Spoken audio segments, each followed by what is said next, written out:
11 number ना हो, ध्यान दीजिएगा। अब आला ना हो गया सर।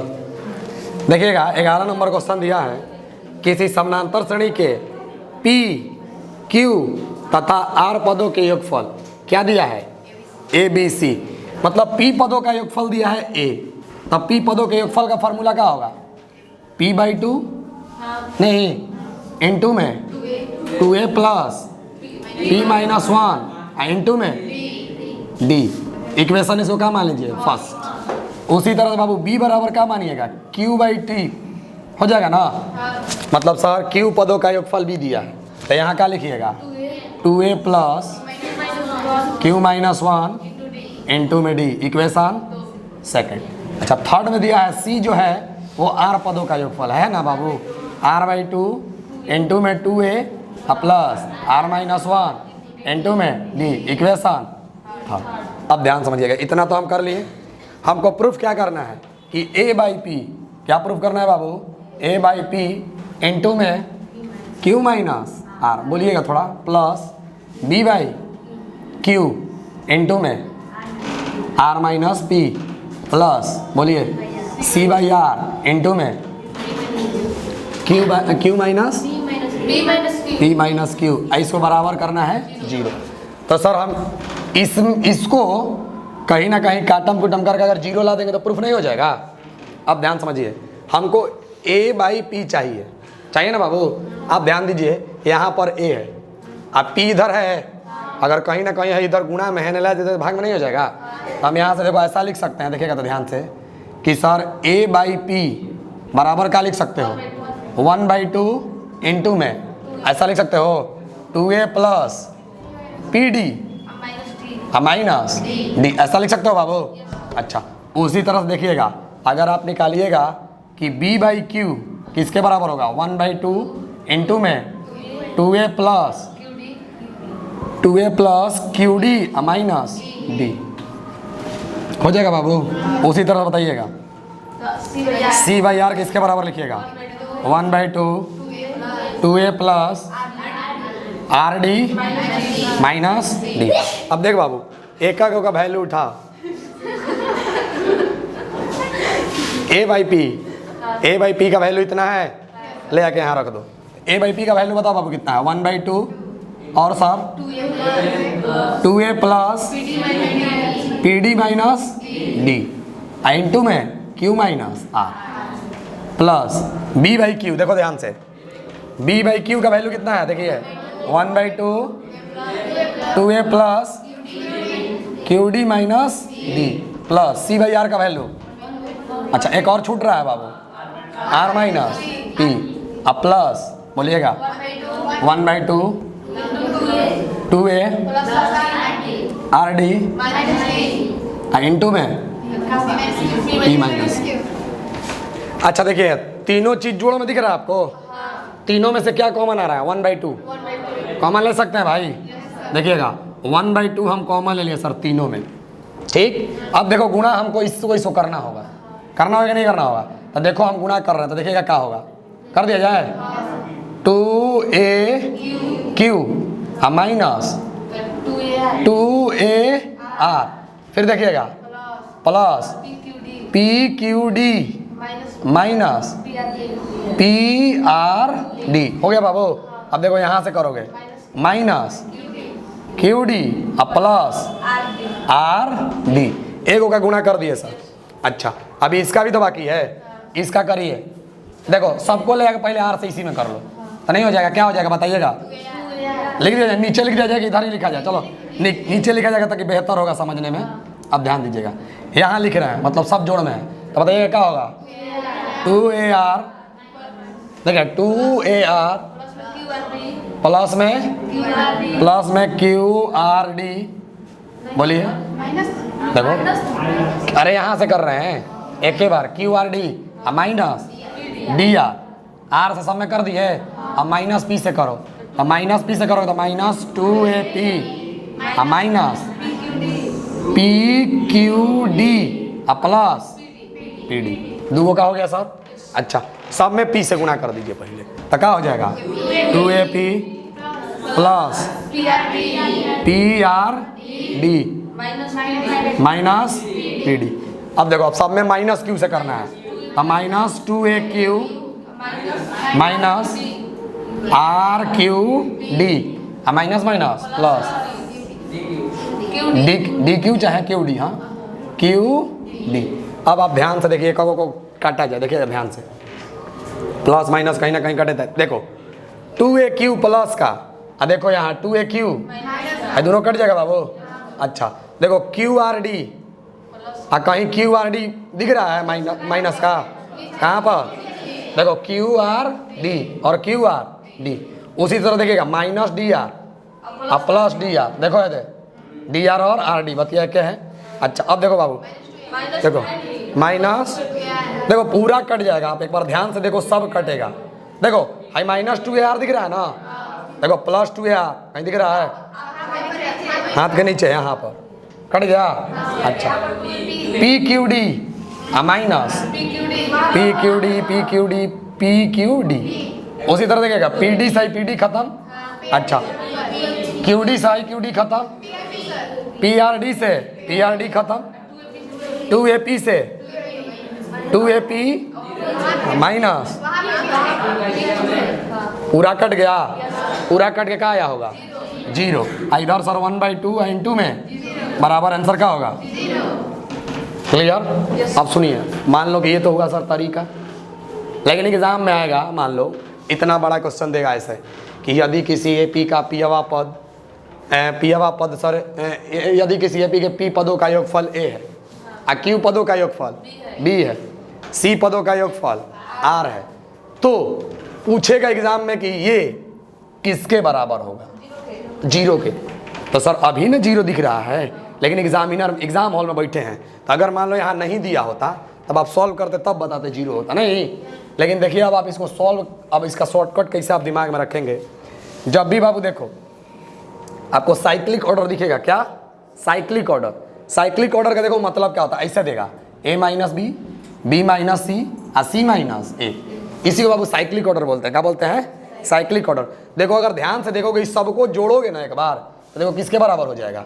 देखो A से प्लस, A से माइनस, कट जाएगा, अब प्लस B से आप माइनस प्लस, कट जाएगा कि नहीं कट जाएगा। आप एक बार ध्यान से देखो, यहाँ भी देखो साइक्लिक ऑर्डर फॉलो कर रहा है। देखो Q माइनस आर, क्या लिखा है सर, Q माइनस आर, इधर R माइनस, यहाँ भी सर P माइनस, सबको जोड़ के एक बार देखो, भाई R से R कटेगा, P से P कटेगा, Q से, तो क्या आंसर होगा, बात बुझाया।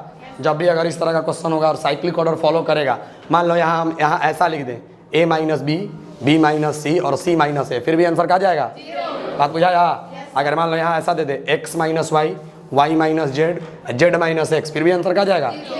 ये इधर डाटा कुछ भी रहे, इससे घबराने की बातें नहीं है। साइक्लिक ऑर्डर में हमेशा सर, साइक्लिक ऑर्डर में अगर होगा तो देखते हैं आंसर क्या मार देना है, सॉल्व नहीं भी करिएगा उतना ही आंसर आएगा, छाप लीजिए।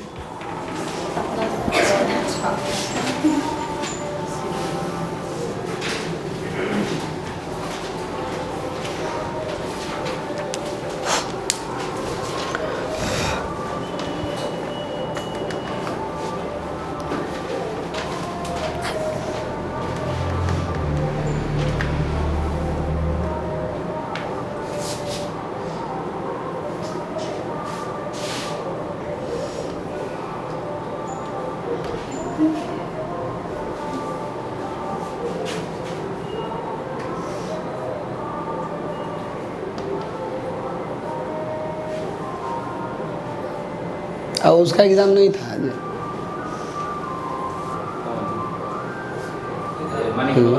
हाँ जी हाँ, क्या परसेंट है तुम्हारा नंबर,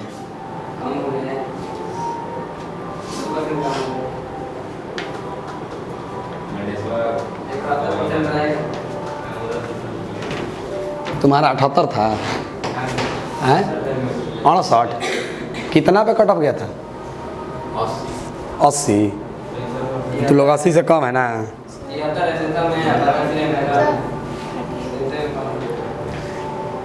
साइंस पढ़ो बढ़िया से, कभी नहीं होगा, खाली मैथ पढ़ोगे तो होगा। देखा ना, फिजिक्स केमिस्ट्री में इंटर में गड़बड़ाता है, हमारे तीनों गड़बड़ा जाता है, तो फिजिक्स केमिस्ट्री बढ़िया से पढ़ो।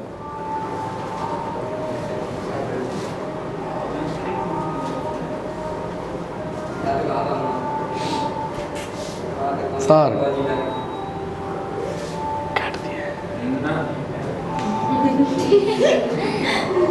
रोक दीजिए, रोकिए।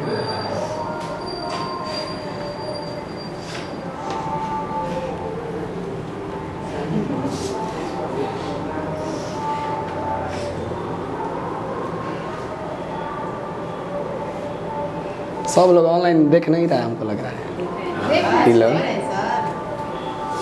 ये तो मान लीजिए ऑफलाइन में है तो ठीक है, कम से कम जो प्रोबेबिलिटी वाला हो रहा है परीक्षा वाला 4 बजे से वो वाला कम से कम देखना, ये तो डायरेक्ट अपलोड कर दिया जाता है, ठीक है। परीक्षा वाला जरूर देखना, लाइव वाला तो जरूर देखना।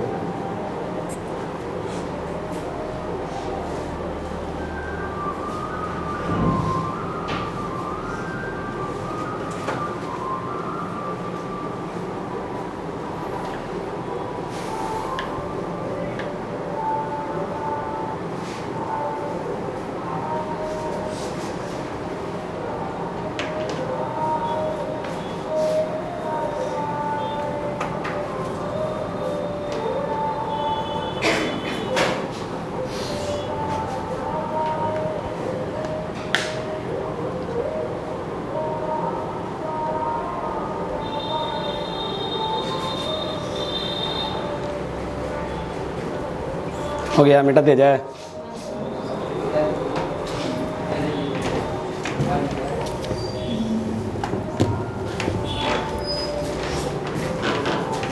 मिटा देना, चलेगा। इधर ध्यान दीजिएगा आप सब लोग।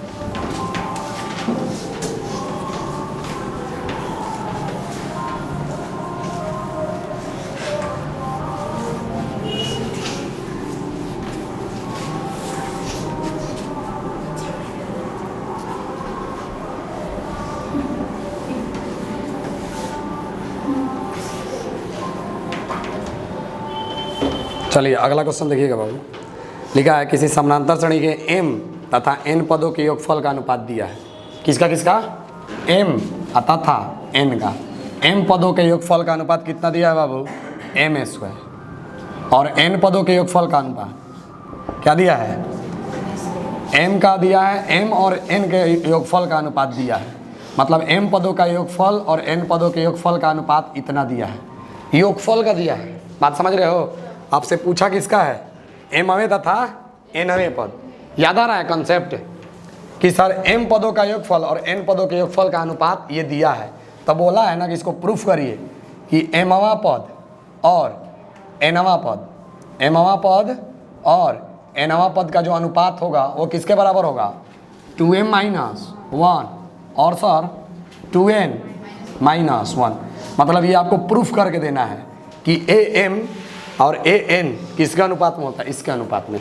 मतलब इसको हम लोग लेंगे और इसको सिद्ध करेंगे, ठीक है। तो आप लोग को एक फार्मूला सिखाया था बाबू, अगर आपको am लिखना होता था तो आप लोग क्या लिखते थे? ध्यान से सुनिएगा, sm माइनस sm-1। नहीं सिखाते बाबू? मतलब m पदों के योगफल में से m-1 पद के योगफल को घटा दोगे तो वहीं पद मिल जाएगा। नहीं सीखे थे? अच्छा, आप ध्यान से देखिएगा तो m पद का योगफल कितना दिया है? m² रख दिए, माइनस m-1 पद का हमको निकालना है। तो हम सोच बोले थे ना कि जहाँ जहाँ m होगा वहाँ पर क्या शिफ्ट कर दीजिएगा? m-1। तो यहाँ पर रखिएगा तो क्या मिलेगा? m-1 का होल स्क्वायर। नहीं रख सकते हो? अच्छा, उसी तरह सोचिएगा n पदों का nवां पद आपको निकालना है, तब ना अनुपात निकालिएगा। तो nवां पद के लिए क्या होगा? sn minus sn-1। अब बाबू बताइएगा sn पदों का योगफल n² माइनस n-1 के लिए यहाँ का रखना होगा n-1 का होल स्क्वायर। इसका सर ऐसे। तब देखो इसको सॉल्व करिएगा ध्यान से थोड़ा सा। तो देखिए, चलो इसको हम मिटा देते हैं, फिर यहाँ सॉल्व कर देते हैं आगे आके।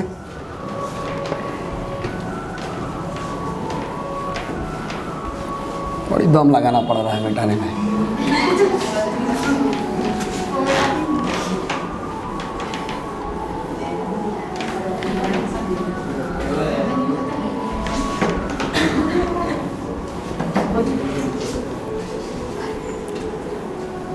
चलो इधर ध्यान देना, हमको इसी का अनुपात ना पूछा है कि ये इसके बराबर होगा बाबू। तो आप देखिएगा ए एम बटा ए एन करेंगे तो आपको देखो क्या मिल रहा है, देखो ध्यान से ए एम।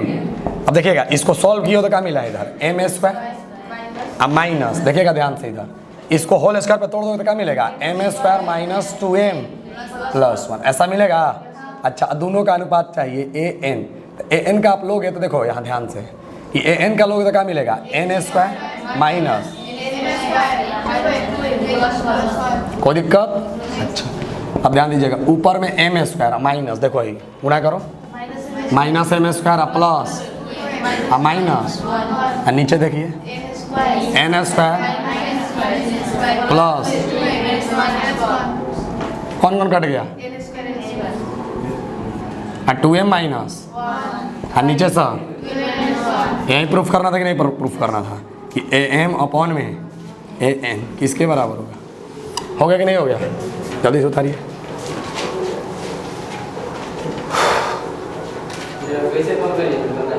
कब बाबू यहाँ ये वाला ये, अरे भाई हम आपको नहीं सिखाते हैं कि अगर 5 पद का योगफल एपी का जोड़ोगे और उसमें से 4 पद का योगफल घटा दोगे तो कौन पद मिलेगा, एपी का 5वां पद मिल जाएगा। नहीं सिखाते हैं, जैसे यहाँ समझ लो, जैसे मान लो 2 4 6 8 ऐसा एपी में है ना।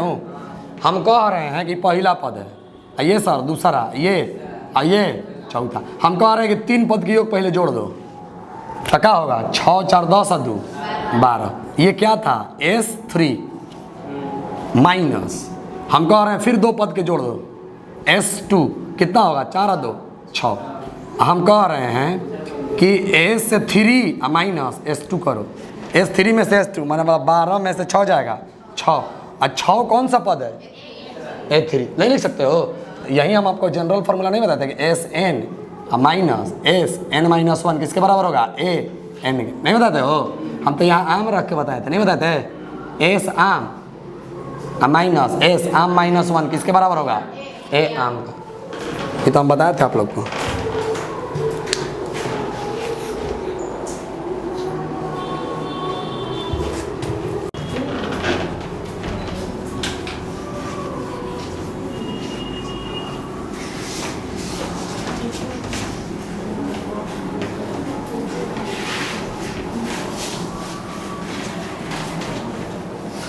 चलो भाई देखो यार सब लोग, लिखा है यदि किसी समानांतर श्रेणी के nवें पदों का योगफल, nवें पद का मतलब क्या दिया है एस एन, यही नहीं nवें पद का योगफल होता है सर, वो किसके बराबर दिया है 3n स्क्वायर प्लस 5n, आप लोग को ये दिया है, तथा एमवा पद दिया है। कौन सा पद, एमवा पद, मतलब ए एम को आप क्या लिख सकते हो ए प्लस m माइनस 1 इंटू में d, ये किसके बराबर दिया है एमवा पद 100, ये मतलब 164 बराबर a plus m minus 1 into में d। अगर मान लो हमसे पूछा है कि यहाँ m का वैल्यू क्या होगा, m का वैल्यू क्या होगा, तो आप बताइए अब आपको चाहिए क्या क्या ताकि m निकल जाए a और d। जैसे ही सर है जी a के वैल्यू और d के वैल्यू ले आकर रख देंगे तो m कुछ ना कुछ मिल जाएगा कि नहीं मिल जाएगा। अब सर d और a निकालना आपको नहीं सिखाते हैं, d और a निकालना सिखाते हैं। अब सुनो फिर वही formula S N minus S N minus 1 किसके बराबर होगा ए एन, ए पी का अगर सर हम एनवा पद निकाल लेंगे तो हम ए और डी आसानी से निकाल सकते हैं। नहीं, जिसके साथ में डी होता है वो मतलब जिसके फंक्शन होता है, मान लो जिसका फंक्शन मान लो x का फंक्शन है, चाहे y का फंक्शन है, चाहे n का फंक्शन है, तो n के फंक्शन जो n के साथ होगा वो क्या बनेगा d, और n के जगह 1 रखने में क्या मिलता है a। ये बात पता है ना। तो बस यहाँ से आप पहले nवा पद निकालिएगा तो देखिए एस एन का वैल्यू कितना है 3n square plus 5n minus, अब ध्यान सुनिएगा s जहाँ जहाँ n है वहाँ क्या रखिएगा n माइनस 1, तो यहाँ रखिएगा तो देखिए क्या मिलेगा 3n माइनस 1 का whole square plus 5 into n minus 1। बस इसको अब सॉल्व कर देना है, आइए लोग किया जाए। तो देखिएगा इधर ध्यान से 3n square plus 5n minus, इधर ध्यान दीजिएगा भाई, देखो n स्क्वायर हो जाएगा यहाँ, n स्क्वायर में 3 से गुणा होगा 3n स्क्वायर माइनस, देखो 2n होगा माइनस का, 3 दूनी का 6 माइनस 6n माइनस प्लस 3 हो जाएगा बाबू। इसको गुणा करिएगा तो प्लस 5n माइनस 5। अब ध्यान दीजिएगा इधर 3n square plus 5n minus, अब देखिए 3n स्क्वायर है, इसको पहले सॉल्व ही कर लो। 3n स्क्वायर आई देखो कितना बन जाएगा माइनस n, आइए सर -2 ऐसा लिख सकते हो। देखिएगा 3n स्क्वायर ये किसके बराबर होगा, कहीं ना कहीं an के बराबर होगा ना। इधर साइड में लिखते चलिए कि ये an के क्या होगा बराबर होगा। तब देखिएगा इधर plus 5n minus 3n square minus minus plus n minus minus plus 2 किसके बराबर होगा, कौन कौन कट गया 5n और n 6n प्लस 2 बराबर an। अब यहाँ से अगर जिनको नहीं आता है कि a बराबर कितना होगा और d बराबर कितना होगा, तो बाबू देखिए अगर जिनको नहीं आता वो पढ़ाई छोड़ दीजिए, बात बुझा रहा है नो। तो बताओ क्या होगा d बराबर a बराबर a और d से सर हमको काम था, यहाँ ले आकर रख दीजिए। ये कितना हो गया 164 बराबर a का वैल्यू सर 8 प्लस m-1 और d का वैल्यू सर 6। 164 को लेकर इधर घटा दो, 164 माइनस 8 बराबर m-1 इंटू में 6। बताइए 164 में से 8 जाएगा कितना होगा बताइए 156 बराबर m-1। हाई सर 6 गुणा में है ना आएगा तो 6 दूनी का 12 अच्छा के 36 यानी कि सर 26 मिला। हाई एन से जोड़ के क्या हो जाएगा 27। m बराबर कितना होगा बस छाप लीजिए। बात बुझाया, इतना ही रहने दिया जाए आज। कैसे बहुत लोग कम आए हैं आज, बात बुझा रहा ना। तो कंसेप्ट हम नहीं बताते हैं, कल हम कंसेप्ट आगे सिखाएंगे, ठीक है ना। आज इतना ही रहने दीजिए। कहो हाँ मतलब कल नहीं अगले दिन। आप लोगों को तो पता है ना कि कल क्या होगा। अरे तो ही लोग के लिए हम बंद करते हैं, हम अपने लिए नहीं बंद करते हैं। पूरा का देख के हम मतलब जितना पढ़ता है सब ना बच्चा, मतलब भर दिन में जितना पढ़ लेता है, मेरे से भर दिन में मतलब लगभग 300 बच्चे पढ़िए ले रहे हैं, बात समझ रहे हो ना। तो अब वो 300 में अब तुम हो, सबके लिए वो लागू होता है। ये नहीं जो हमसे पढ़ लिया है उसी के लिए वो काम होता है, दूसरे के लिए नहीं होता है। तो अपना ख्याल रखिएगा, इसमें ध्यान दीजिएगा। झूठ हम हमेशा बोलिएगा तो वही होगा आपके साथ, ठीक है।